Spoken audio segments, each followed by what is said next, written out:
Hello, I'm Aubrey Shepherd. It's the 20th of July, 2015. Let's see some photos.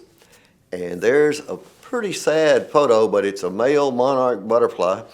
And notice that in the field where he was, he chose some, excuse me, okay, let's go on.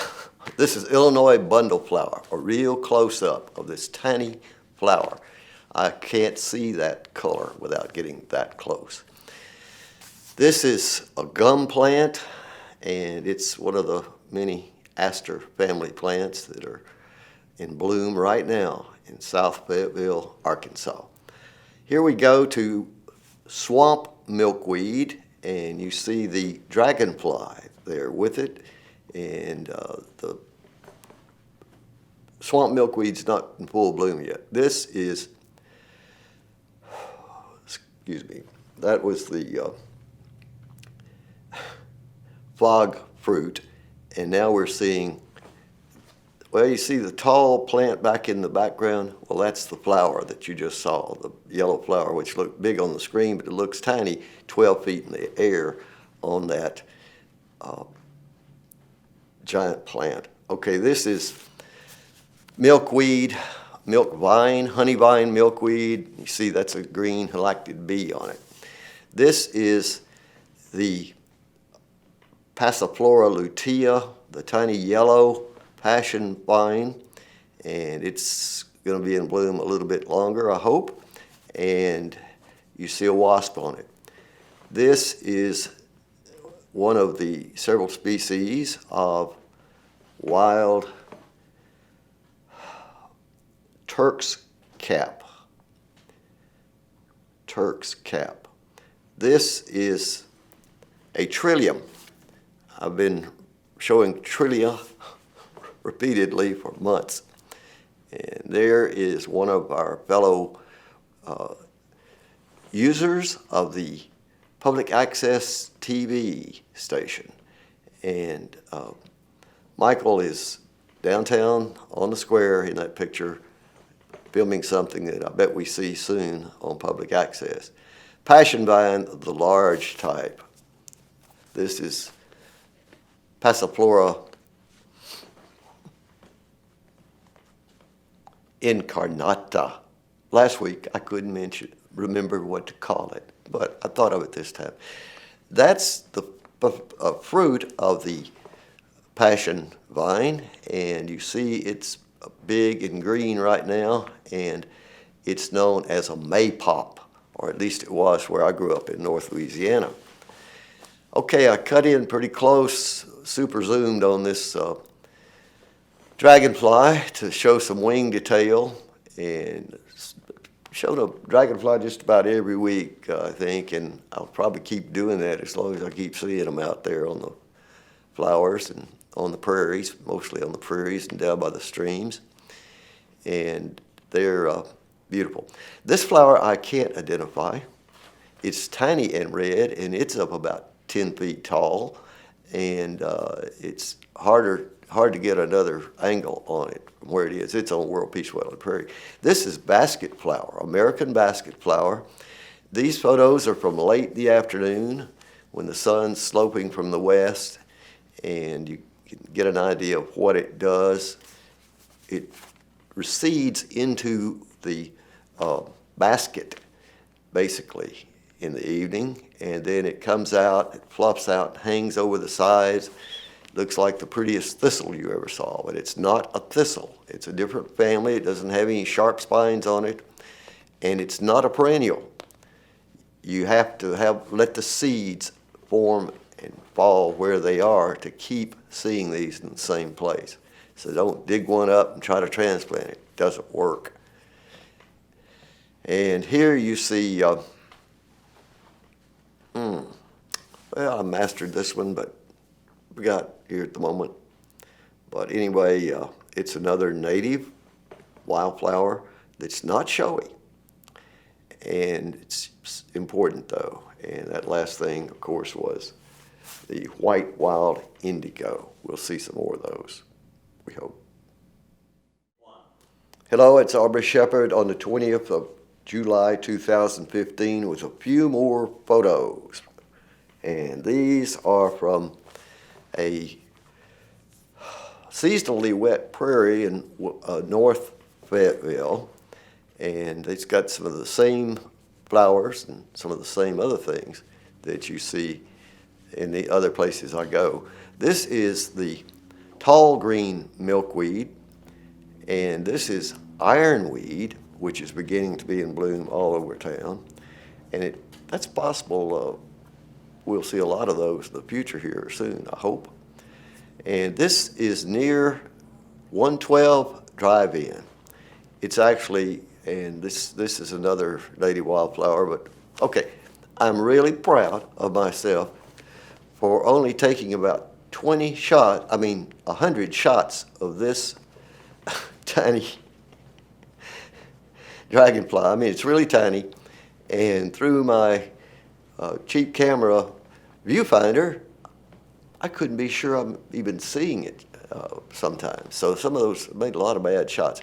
Okay, I color adjusted these a little bit because there are lots of these plants out there, lots of tall green milkweed. Just south of the 112 Drive-In and north of the auto park out there. And that would make it northeast of Sam's Club. There you can see, well, you can see the Drive-In there. But what I'm showing you, why am I showing you so many of these milkweed plants? Well, because there were so many there. It's absolutely spectacular. And if somebody hasn't gone and mowed the place, if they'll wait and only mow it in winter, then this milkweed, depending on how much rain we get a little rain periodically, the foliage will stay there long enough for some monarchs to show up and actually create a new generation of monarchs that fly south. But each plant you see is a different one, a different scene. You can see in the background, every time I make a shot there, some more are in the background.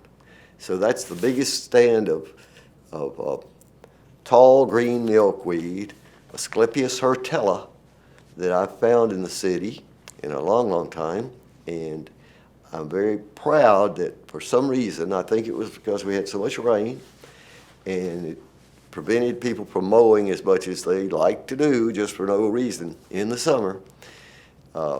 We've got it, or we did have it the day I was out and took these pictures. But see how many, I can't count them. There could be hundreds. There are hundreds. There's definitely more than 100. There could be 1,000 out there that are in view. And it's not that big a parcel, but they're important. Each of these plants could feed 2, 3, 4 or so monarch caterpillars if monarchs show up and lay eggs on them.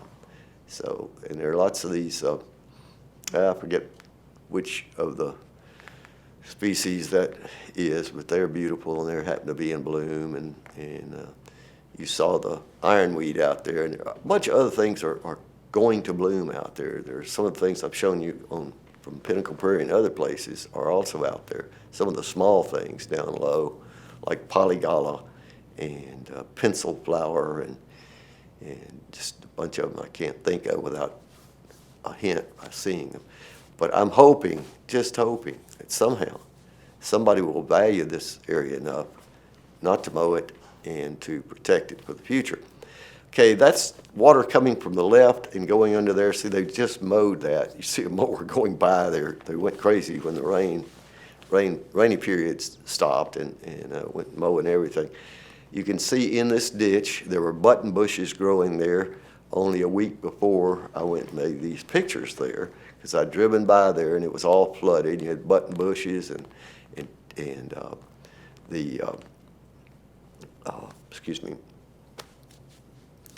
swamp milkweed growing there. That's swamp milkweed, and it's not quite in bloom there, but you will see some more come up there. If the mowers don't just get right down in the ditch a little further or somehow go after trying to do that. Now this is south of Baum Stadium in South Fayetteville, and I just have these pictures of this, see Baum Stadium in the background, pictures of that Mushroom. Not a mushroom I'd suggest you'd eat. Till next time, it's Aubrey Shepherd asking you to do your part to help keep the water clean, air pure, and the woods green. See you. Hi, I'm Michael Crow, and this is Aubrey Shepherd. We're together today to discuss photography in general and some of his work in the foliage department with all the wonderful flowers that are blooming this time of year. Very good. Well, let's talk about when did you first work as a photographer? Well, I began in high school as editor of my newspaper and started photography then. I then went into the Navy and was a photographer for 4 years there. After that, I went almost directly to the Army Corps of Engineers as their district photographer in Texas, and that's where I began videotaping. So I've done this photography and video my whole life. Well, now you've been taking training here at Public Access TV and using the state-of-the-art equipment that they have. It's much better now. Much better? Much lighter. When I started, the camera unit itself weighed 38 pounds, plus you had a control unit and the camera. Today, everything's wrapped up into a nice little camera and it does it all for you for the most part. Public Access has been tremendously helpful in bringing me partially up to speed. Most of the tremendous improvements have been in the editing software that's available through Public Access, and these folks have just done extraordinary well in helping me figure out how to push the right buttons. Well, as you can see on the screen right now, there's an over-adjusted flower. And the only adjustment I can do to my flowers is what is at the top of the screen on my Macintosh there, that it has a tool set, and you can sharpen things, and some of these are just exactly the way I made them. And then here's another one you see that I tried to improve the color, and not knowing Photoshop, which you do with your photos.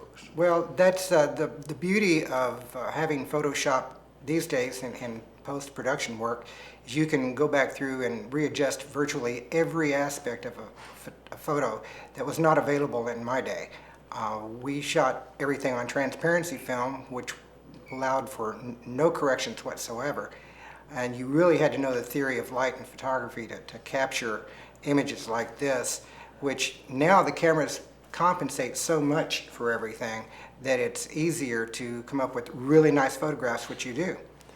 Well, you know, I'm never satisfied with them because, as I say, when I try to get more detail and crop them up like this, so is it really hard to learn Photoshop? I mean, there are so many simple free programs out there that are not as involved as, say, Adobe Photoshop, that will allow you in 15 minutes to be manipulating the images to a reasonable extent. Photoshop is primarily designed for people who like to do a lot of graphic arts and work with photography in that way. However, like I said, most of the simple programs will allow you to crop, enhance your color, and enhance saturation. They will allow you to brighten, to add contrast, and this is all very simply done with a simple photo program that's not requiring the full Adobe. well, I just haven't, you know, I'm going to have my 75th birthday in October, so I don't consider myself a great learner anymore. But how about on the editing? If you learned Photoshop probably same time you were doing some editing with video years ago, but now the editing system for your videos that you're doing for nonprofits and such, and they're shown on Public Access, is that very similar to what you did in Photoshop and still do? Actually, it's to use their full Premiere program, it's quite complicated. I'm still a baby at learning it. The guys here are masters and can whiz through and show me how to do things. Because I'm myself older, it takes my brain a little bit longer to comprehend what's going on than it does, say, Flint, who can come through here and fly through this. But you can do all the same adjustments. It's just with working with video, it's more time intensive. Well, there's a dead tree. Yep. We don't get me started on that. Let's don't get you started on that. Thanks for being here and doing Sure. what you're doing at public access. Well, I wouldn't be here if it weren't for the great people that are here to help me through it, and we'll talk more about that in another section. Great, okay. See ya.